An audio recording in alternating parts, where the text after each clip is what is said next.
கடைசி ஒரு பந்தில் 10 ரன்கள் தேவை. அப்போது நிகழ்த்தப்பட்ட அதிசயம். வெற்றியை கொண்டாடிய அடுத்த நொடியே ரணகொடூர அவமானத்தை சந்தித்த இலங்கை அணி. அதாவது தற்போது இந்திய சீனியர் அணி ஆப்கானிஸ்தான் அணிக்கு எதிரான 3 ஒருநாள் போட்டிகள் கொண்ட தொடரில் விளையாடி வருகிறது. அண்மையில்தான் ஐபிஎல் தொடர் முடிவடைந்திருந்தது. அந்த ஐபிஎல் தொடர் முடிவடைந்ததோடு ஆப்கானிஸ்தான் அணிக்கு எதிரான இந்திய சீனியர் அணி ஓடிஐ மற்றும் டெஸ்ட் தொடர்களில் களமிறங்கிவிட்டது. இதில் நேற்றுதான் 3 ஒருநாள் போட்டிகள் கொண்ட தொடர் தொடங்கியது. அப்படியாக நேற்று தொடங்கிய முதல் ஒருநாள் போட்டியில் இந்திய அணி அபாரமாக விளையாடி இந்த போட்டியில் சூப்பரான வெற்றியை பெற்றது. இந்த வெற்றியால் 3 ஒருநாள் போட்டிகள் கொண்ட இந்த தொடரில் 1-0 என்ற கணக்கில் முன்னிலையில் இருக்கிறது இந்திய அணி. அதே சமயம் இந்திய சீனியர் அணி இப்படியாக ஆப்கானிஸ்தானுக்கு எதிராக சிறப்பாக விளையாடி வரும் இதே நேரத்தில் இந்திய ஏ அணி என்பது ஆப்கானிஸ்தான் இலங்கை அணிகளுக்கு எதிரான முத்தரப்பு தொடரில் விளையாடி வருகிறது. அவங்க இந்திய ஏ அணி, இலங்கை ஏ அணி, ஆப்கானிஸ்தான் ஏ அணி என இந்த ஒரு தொடரும் இப்போது நடந்து வருகிறது. அதிலும் இந்திய ஏ அணியை எடுத்துக்கொண்டால் இதில் நம்முடைய ருத்ராஜ் கெய்க்வாட், திலக் வர்மா, சூரியவன்சி உள்ளிட்ட நட்சத்திர வீரர்கள் பங்கு பெற்று விளையாடி வருகின்றனர்.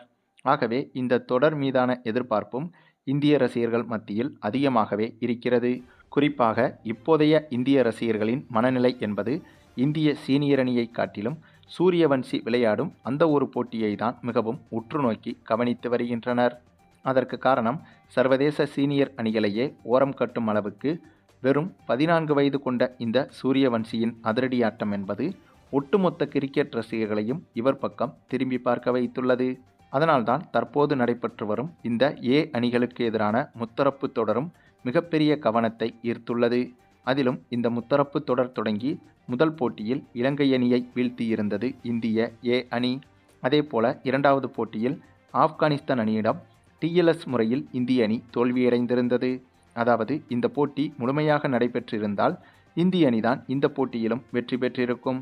ஆனால் போட்டியின் இடையே மழை குறுக்கிட்டு போட்டியை தடைப்படுத்தியதால் டிஎல்எஸ் மெத்தடின்படி திடீரென ஆப்கானிஸ்தான் வெற்றி பெற்றதாக அறிவிக்கப்பட்டது.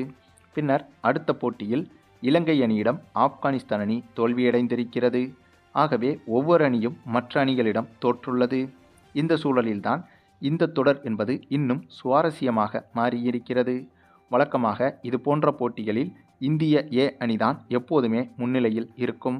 ஆனால் இந்த தொடரில் டிஎல்எஸ் முறை திடீரென அமலுக்கு வந்து, அதாவது திடீரென மழை வந்ததால் இந்த டிஎல்எஸ் முறை அமலுக்கு வந்து இந்திய அணி ஆப்கானிஸ்தானுக்கு எதிரான போட்டியில் தோல்வியடைந்ததால் இந்த தொடர் என்பது இப்போது உச்சக்கட்ட சுவாரஸ்யமாக மாறியிருக்கிறது.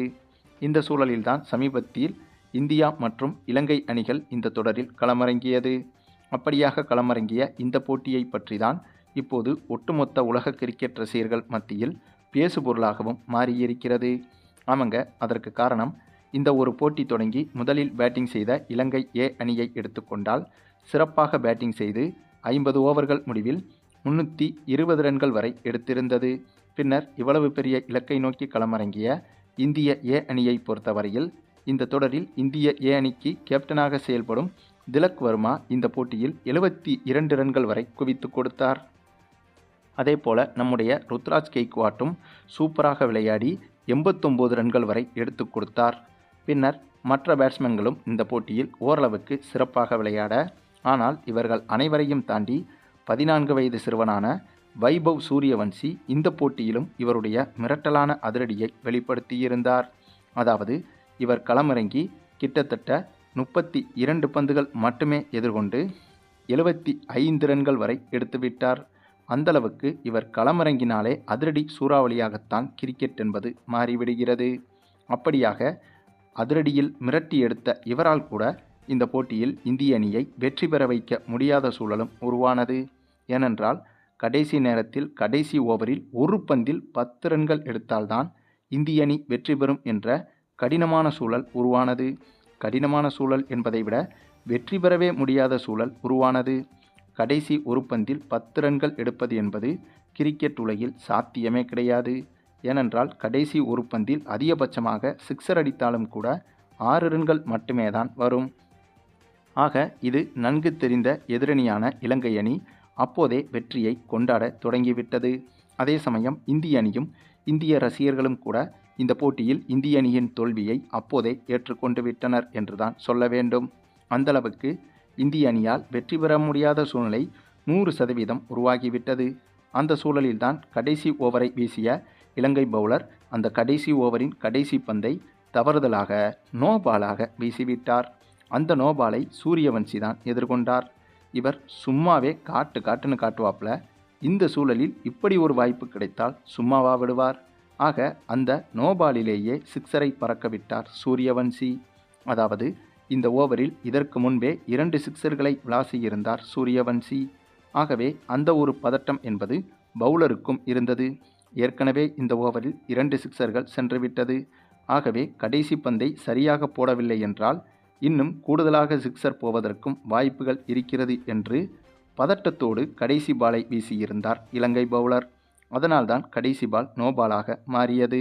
அப்படி நோபாலாக வீசிய கடைசி பந்தையும் நேர்த்தியாக சிக்ஸருக்கு அடித்த சூரியவன்சி பின்னர் அந்த நோபாலுக்கு ரீபாலாக போடப்பட்ட போட்டியின் மற்றொரு கடைசி பந்தில் பின்பக்கமாக திரும்பி துல்லியமான பவுண்டரி ஒன்றையும் அடித்து இந்திய அணிக்கு எதிர்பாராத அதிர்ச்சிகரமான வெற்றியை தேடிக் கொடுத்தார் சூரியவன்சி.